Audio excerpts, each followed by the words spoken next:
I've had the dream of doing a passion play in my heart for many years. I was a part of a production as a child that I got to grow up doing many different roles in a passion play production. And when I played Mary Magdalene as an adult, finally, I thought I would love to be able to do this in my own way. And that was about, I would say, 10 or 11 years ago. My name is Natalie Wenninger. I'm originally from Chesapeake, Virginia, and I am the writer, director, and producer of the Passion Prophecies and the founder of Bella Folk. I was sharing a very sweet time with Natalie on a walk, and we came into a very severe thunderstorm, actually, and it just turned into a beautiful conversation about Natalie sharing her heart and what God had placed on her heart to eventually do a passion play. We have been talking about doing something like this before both of us got married. Like, she got married to Aaron and I got married to my husband. We were roommates for a little while, and we were part of an arts group at the House of Prayer in Kansas City where we would get together. There was poets, people who did spoken word, dancers, musicians, artists, and we'd get together and we'd just worship and we'd do our art. We'd do, some nights we'd all do poetry, or we'd all paint or dance or something wild. And so I think from that was really birthed this desire to not just do art, but to encounter Jesus with our art and to do it as a community. When Natalie called me up I think it was last May, and said, "I'm starting Bella Folk and I want you to be part of this." And I said, "Definitely, I'm so excited. Yes." And then she's like, "And I want you to be vice president." I was like, "Okay, sure, fine." And then she said, "Yeah, I'm writing this play and I want you to be choreographer." And I'm thinking, I live in Canada and you guys are in Wisconsin. But I was really excited. I wanted to do it. Well, my wife and I sort of created this, as a team. She wrote the script, I've been writing the music, and we collaborated through this whole process. We've been dreaming together for 16 years about many things.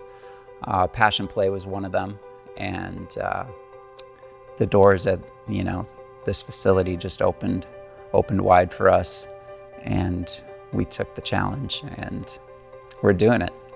I really wanted to put on like goggles when I read through the Gospels and just look at the prophecies. So I really tried. My original script was so much longer, you guys. I had a 5-hour show written. We had to cut down because I really needed to narrow in on the prophecies. There's so much prophecy that's referenced all throughout the Gospels where they're saying this was foretold here and this was foretold here. And so I really wanted to tell the story from that specific angle. And so I did cut out a lot of things that I thought, well, this is part of the gospel. This is what Jesus did. But if it wasn't stringing together that specific narrative, I had to let it go. It is very unique in that showing the prophecies and how they're fulfilled, and to show them in a manner where you present it and see the result and how it was fulfilled in the same setting, and how God has orchestrated all of this. And for such a time as this, He is all-knowing, all-present. But to see those two pieces come together, I think it just takes it to a whole deeper level, a profound level, and it draws people in. And I really believe wholeheartedly that there becomes a stirring and a desire to hopefully dig deeper and learn more through His Word and what He's provided in His Word. The casting process, this has been an incredible faith journey. From the very beginning, when the Lord, I felt like He said, green light, go, run. I started writing the script in May of 22, and from the beginning, I thought, who is going to play these parts?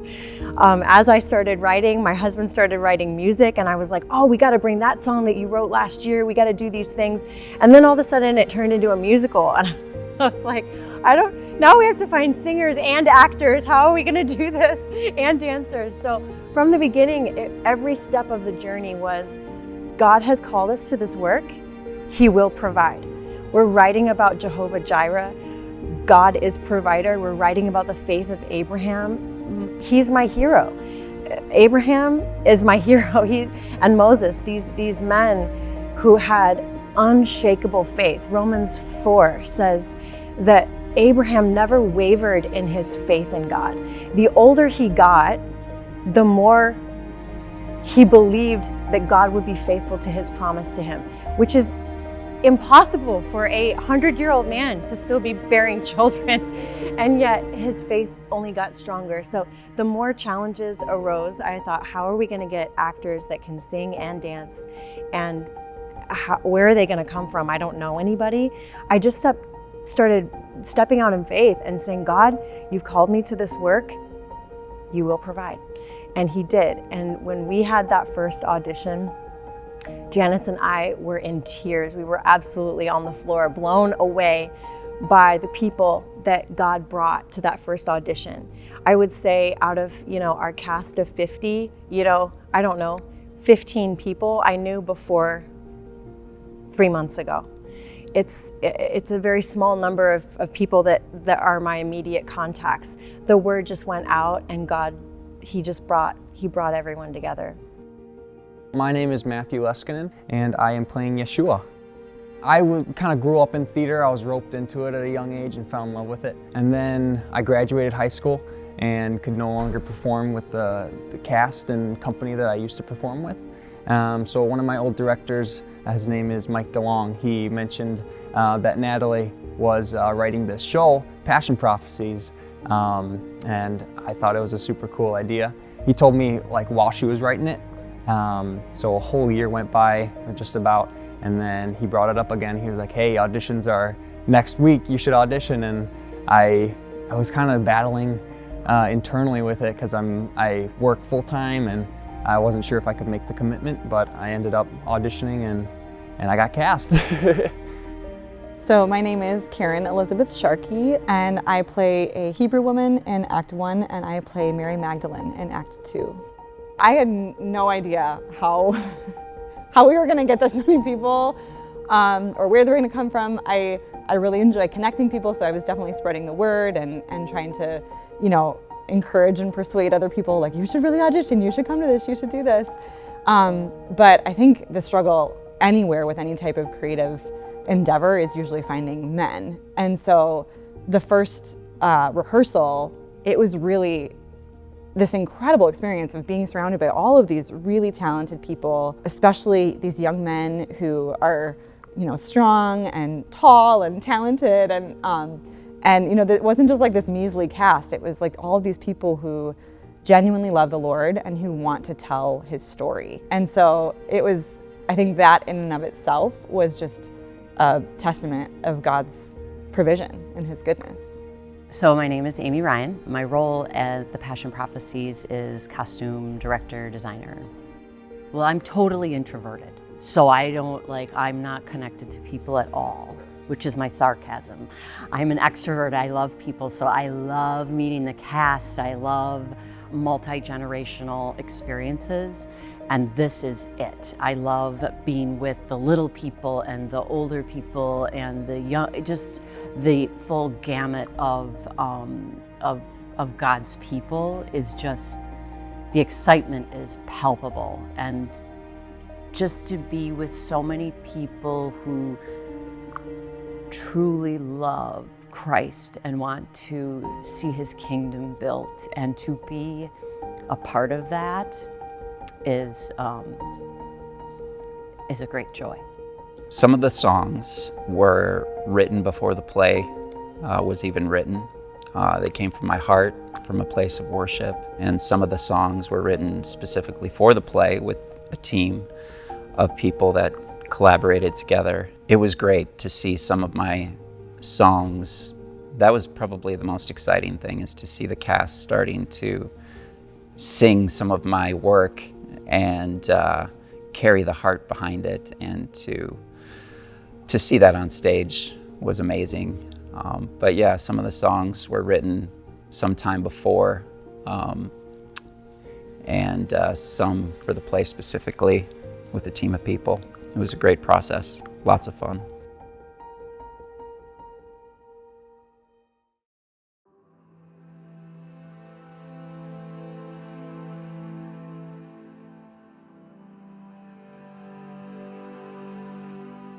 I have believed from the beginning that God would provide everything that we needed, and I knew from the beginning that I would do my job and that He would do His. So I've tried to stay in my lane and not worry about things that are not in my lane. He asked me to write the show, direct the show, produce the show, right? Like, these are the things that I can do. Who's gonna be in the show? Who's gonna do the makeup? Who's gonna, sit in the audience? That's not my job. That's His job. So I've been confident that the Lord was gonna be faithful to me and His word to me. And so knowing that we had a sold out audience, it was like, of course we do. Of course we do. This is the God that I serve. This is the story that we're presenting today, is that He gives above and beyond. He provides because He sees and He loves and He cares. So the testimony to me that we have 3 sold out shows, standing room only, is that people are hungry to see this show. There's nothing like this being done in this area, that's for sure. And my faith is strengthened that when God calls us to do something, He has the resources already ready before He's even called us to the work. He's not calling us to do anything and then to leave us short-staffed or short-handed. So it's an amazing thing to see God just show up in true living color. He was here last night. It was amazing. Seeing the auditorium full, the presence of the Holy Spirit was so profound. And it was an evening of worship. I stood in the back in the booth, my hands held high. Everyone on stage, I knew the Holy Spirit was using in magnificent ways, and God was present, and the Holy Spirit spoke, and the word was received. And I think worship is His word. It's music, it's dance, it's so much more. It was really surreal. I think the excitement backstage is incredible. Knowing that this place would be filled with 300 people that were going to hear the gospel was just amazing. And during the practices, my eye is focused on, things that, garments that look like they're falling off, or things that I don't like, or whatnot. So I'm focused on something a little bit different. So I kind of go in and out as I'm looking for costuming, malfunctions and things that need to be edited and changed. But yesterday was, I don't really know how to describe. How do you put something like that into words? It was surreal. It felt a little surreal because this is something that we've never done before, put on a show like this with live music, just our own project put to life like this. It was very surreal and a little nervous feeling, absolutely. The butterflies were flying before last night's performance. But to see it all come together and then to feel the Spirit of the Lord throughout the play, and then afterwards, seeing people's hearts being touched. It's just magnificent. One of the coolest things of practicing with no audience is when you get that audience in front of you, the whole energy factor is just changed completely, and you can feel it on stage, you can feel it in the crowd.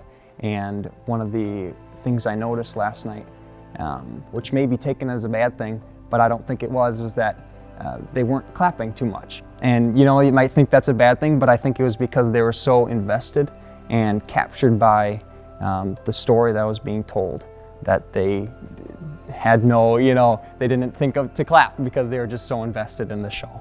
And I think that's very telling of where their hearts were at as well. And in the end, I mean, we shouldn't even want the applause or anything, because it's not none of us. It's all God working through us.